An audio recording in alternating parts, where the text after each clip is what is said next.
ज्यादातर लोगों ने भगवान राम, सीता, राम के वनवास, राम रावण के युद्ध, हनुमान द्वारा लंका दहन समेत रामायण के पात्रों और घटनाओं से जुड़ी ना जाने कितनी कहानियां सुनी होंगी, लेकिन शायद ही कोई रामायण के अहम पात्र मंदोदरी के बारे में ज्यादा जानता होगा। वास्तव में रामायण में मंदोदरी का परिचय केवल रावण की पत्नी के रूप में नहीं, बल्कि एक कर्तव्यपरायण और धर्म के रास्ते पर चलने वाली स्त्री के तौर पर किया गया है। हम सभी ने रामायण में रावण की पत्नी के रूप में मंदोदरी के बारे में सुना होगा, लेकिन मंदोदरी का परिचय केवल रावण की पत्नी तक सीमित नहीं है। रामायण में मंदोदरी का वर्णन बेहद सुंदर, पवित्र और धार्मिक महिला के रूप में किया गया है, जिसने एक तरफ सीता के अपहरण के लिए रावण की बार बार आलोचना की, तो वहीं दूसरी तरफ एक कर्तव्यपरायण पत्नी की तरह लगातार अपने पति को धर्म के मार्ग की ओर अग्रसर करने का प्रयास करती रही।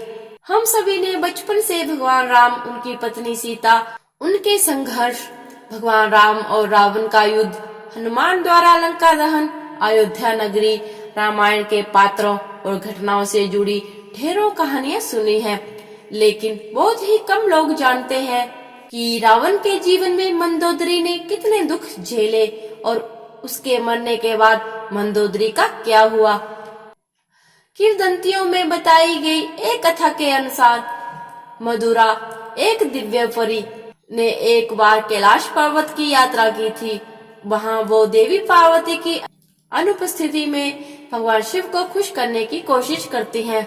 जब देवी पार्वती आती है और मधुरा को देखकर वह क्रोधित हो जाती है। वो मधुरा को मेंढक में बदलकर 12 वर्षों के लिए एक कुएं के अंदर रहने का श्राप दे देती हैं। इसके बाद भगवान शिव देवी पार्वती से श्राप को कम करने का अनुरोध करते हैं, लेकिन माता पार्वती वो श्राप वापस नहीं ले पाती हैं, लेकिन वो कहती हैं कि मधुरा 12 वर्ष बाद अपने असली रूप में आ जाएगी।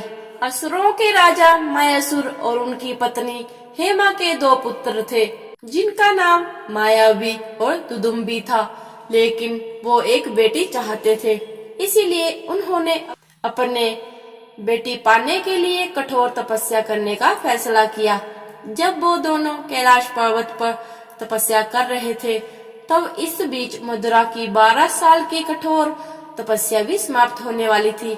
जैसे ही मधुरा की तपस्या पूरी हुई, वो अपने मूल स्वरूप में आ गई और मदद के लिए चिल्लाने लगी। मायासुर और हेमा जो पास में ही तपस्या कर रहे थे, उन्होंने मधुरा की मदद करने की पुकार सुनी और तुरंत उस कुएं से बाहर निकाल लिया। बाद में उन्होंने मधुरा को अपनी बेटी बना लिया और उसका नाम बदलकर मंदोदरी रख दिया। एक बार रावण मायासुर के महल में गया तो उसने वहां मंदोदरी को देखा और उस पर मोहित हो गया। उसने मायासुर से मंदोदरी का हाथ मांगा, लेकिन मायासुर ने मना कर दिया, जिससे रावण नाराज हो गया और मंदोदरी को उससे शादी करने के लिए मजबूर करने लगा। मंदोदरी को पता था कि रावण भगवान शिव का भक्त है। इस डर से और अपने पिता की रक्षा के लिए वो शादी के लिए सहमत हो जाती हैं। रावण से शादी के बाद उसने 2 पुत्रों मेघनाद और अक्षय कुमार को जन्म दिया। मंदोदरी रावण को उसके गलत कामों के लिए हमेशा टोकती थी। ये जानकर कि रावण अपने विनाश के मार्ग पर जा रहा था, मंदोदरी उसे लगातार धर्म के मार्ग में लाने का प्रयास करती रही। भगवान राम ने रावण का वध करने के बाद विभीषण को लंका का राजा बना दिया था। ऐसा कहा जाता है कि रावण की मृत्यु के बाद विभीषण ने अपनी भाभी मंदोदरी के सामने विवाह का प्रस्ताव रखा। मंदोदरी के बारे में कहा जाता है कि वो एक सती स्त्री थी, जो अपने पति के प्रति समर्पण का भाव रखती थी। इसीलिए रावण की मृत्यु के बाद मंदोदरी ने विभीषण से विवाह का प्रस्ताव ठुकरा दिया, लेकिन कुछ समय बाद उन्होंने विभीषण से विवाह स्वीकार कर लिया था। रावण की मृत्यु के बाद भगवान राम ने मंदोदरी को विभीषण से शादी का प्रस्ताव दिया था। उन्होंने समझाया कि विभीषण के साथ मंदोदरी की जिंदगी बेहतर रहेगी, लेकिन मंदोदरी ने इस प्रस्ताव को अस्वीकार कर दिया।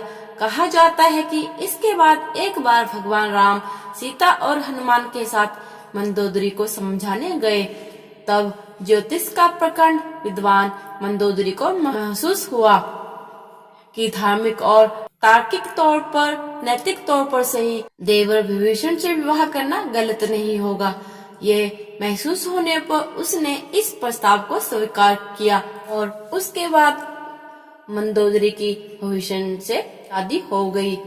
तो दोस्तों, आज की इस वीडियो में इतना ही।